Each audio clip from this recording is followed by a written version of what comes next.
हामी अहिले पुलुमा छौँ, पुलु कोठाभित्र हैन। हजुर कतिजनाले पत्तेर लाग्ला नलाग्ला यो चाहिँ यो ठाउँहरूको one of the best hotel room अहिलेसम्मको best room one of the best room हो। अहिले चाहिँ हामी पुलु भन्ने ठाउँमा छौँ। योभन्दा बढी एक्सपेक्ट नगर्नु। हजुर यहाँको ठाउँ कस्तो छ लेट्स सी। यहाँबाट स्टार्ट भयो पुलुबाट। यो हजुरआमाले बोक्नु जस्तो लौरी I got it from somebody. यो चाहिँ काठमाडौँको हेड क्वार्टर, काठमाडौँ नगरपालिकाको।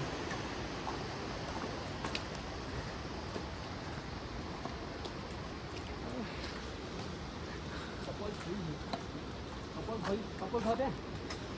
कपाल छ? कपाल अगाडि छ अरे यो।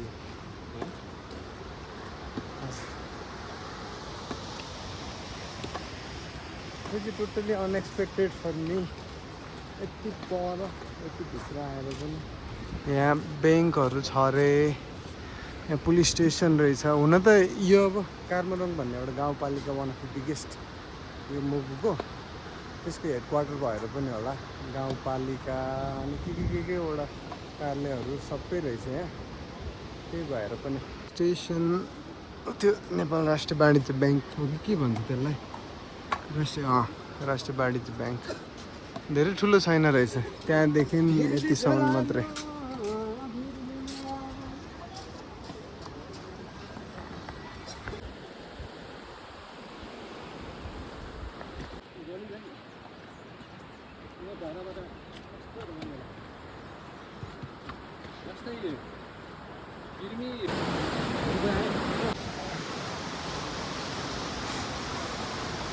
हेलो सबैजनालाई, म फर्स्ट टाइम 5000 भन्दा अलिकति थोरै त्यति माथि आइएम ट्राइङ टु गो। धेरैजनाले नजाऊ, इट माइट बी रिस्की, एउटा दाइको दाजु तर त्यति नै हाइटमा यहाँसम्म गुम्बा टिप्न जाँदाखेरि हि डाइड।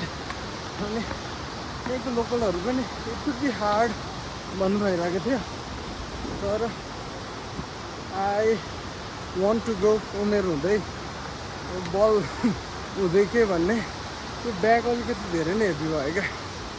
यो 20 केजी जति पुग्यो कि, किन भन्दाखेरि हिँड्दै गर्दा पसिनै पसिना हुन्छ, पानी पऱ्यो भने नि भिज्छ।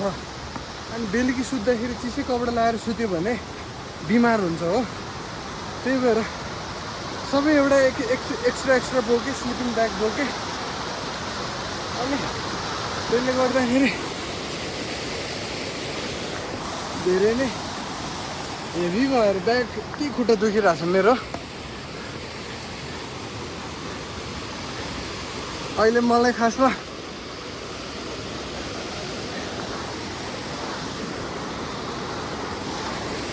यहाँबाट फर्किनु मन लागिरहेको छ हो। यो खुट्टाहरू चलाउन नसकेर सोल्डरहरू दुखेर हिजो अलमोस्ट 7 आवर यो ब्याग बोकेँ अनि खुट्टा दुखेर अहिले नि हिँड्नु एकदम गाह्रो भएर फोन बोक्नु पनि सोल्डर पनि। त्यही पनि लेट्स सी त्यहाँसम्म पुग्छु कि पुग्दैन। पुग्यो भने I will upload full video, पुगेन भने त्यो पार्ट काटेर हाल्छु। कति मोर देन धेरैवटा डाँडा कट्नुपर्छ हो। अनि हजुर त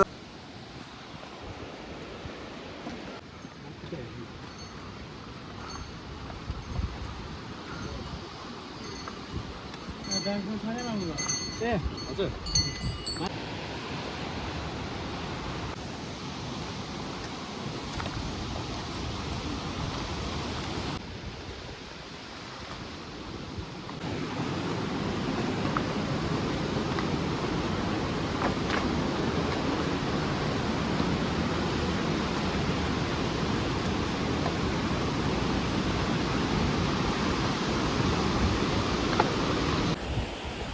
खुट्टाहरू सँगै नसँगै हुन थालिसक्यो।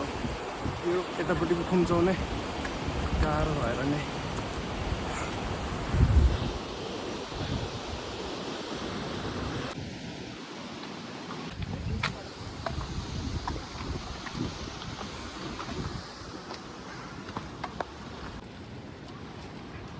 अहिले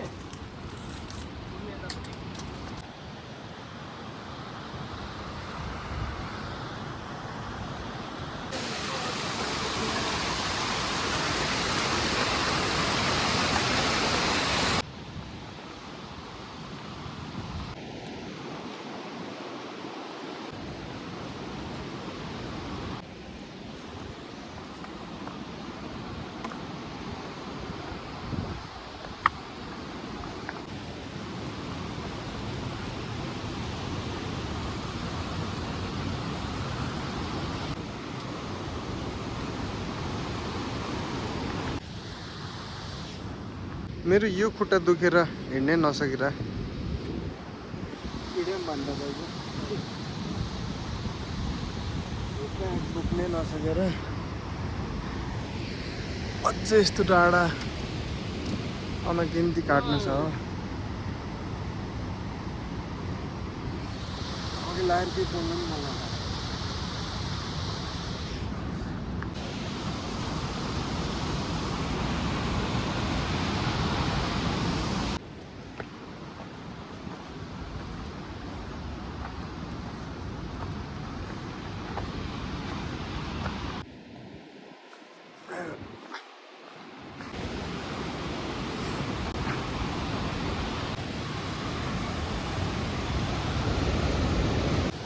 हिँड्नै सकिरहेको छैन त्यो खुट्टा अब यसरी कुम्चाए सन्चो भइरहेको त्यस्तो गर्दा पुरा दुखिरहेको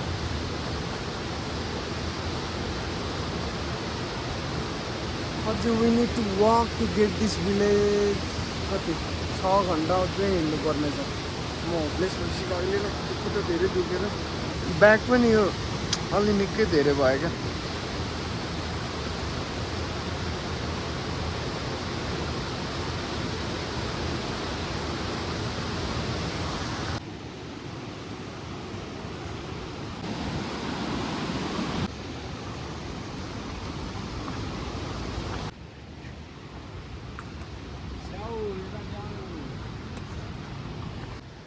मलाई चाहिँ तनाव भइसक्यो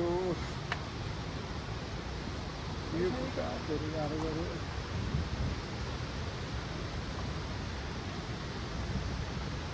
चप्पल त टन्नै छ क्या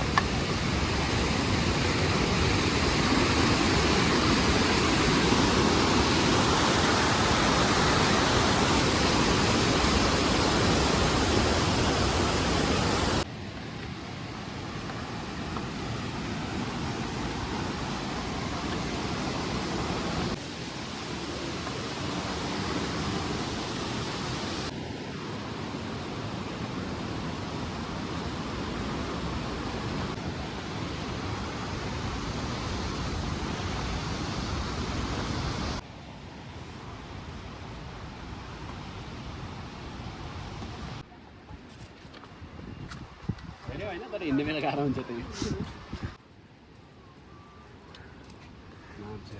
म 60 बेला गाह्रो हुन्छ कि उकालो जाने बेला गाह्रो हुन्न नभए यही थाहा हुन्छ अरे उकालो जाने बेला तिमीलाई गाह्रै हुनु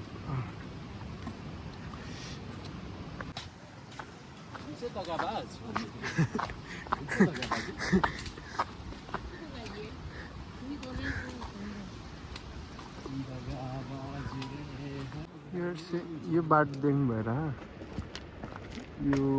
यो बाटो यही हो यहाँ भएर त्यहाँ जानुपर्ने चिसो पानीले भिजाएँ चिसो पानीले भिजाउनु पर्छ भन्नु भएर मेरो खुट्टा चाहिँ गइसक्यो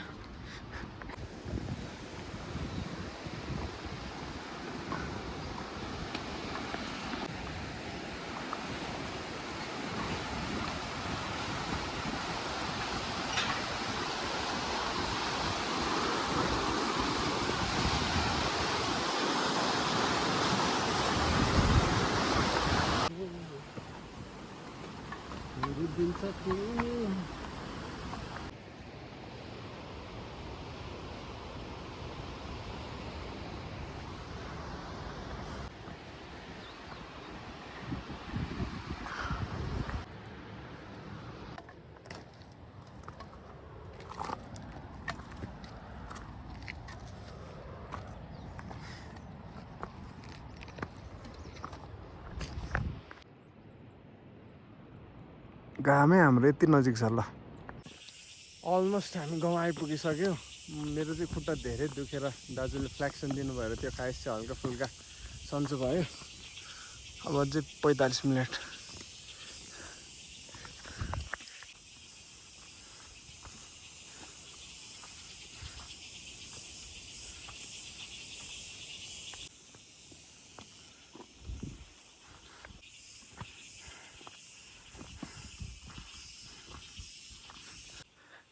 हामी यो गाउँमा आइपुग्यौँ।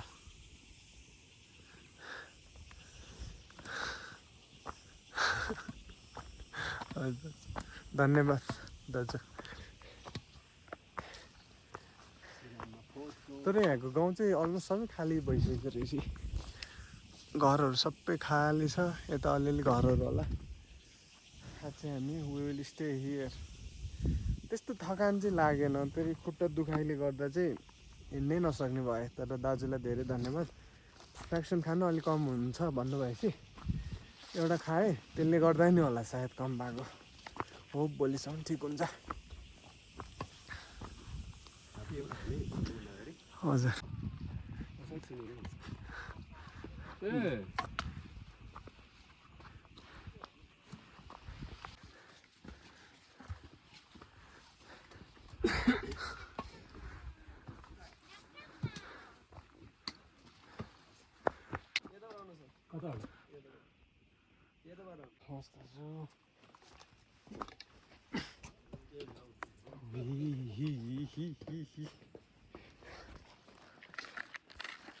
यो चाहिँ अलिक सानो रहेछ।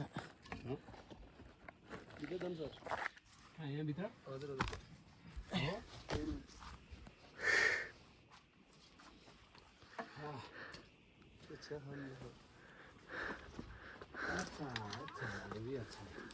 ए ल दामी रहेछ नि त।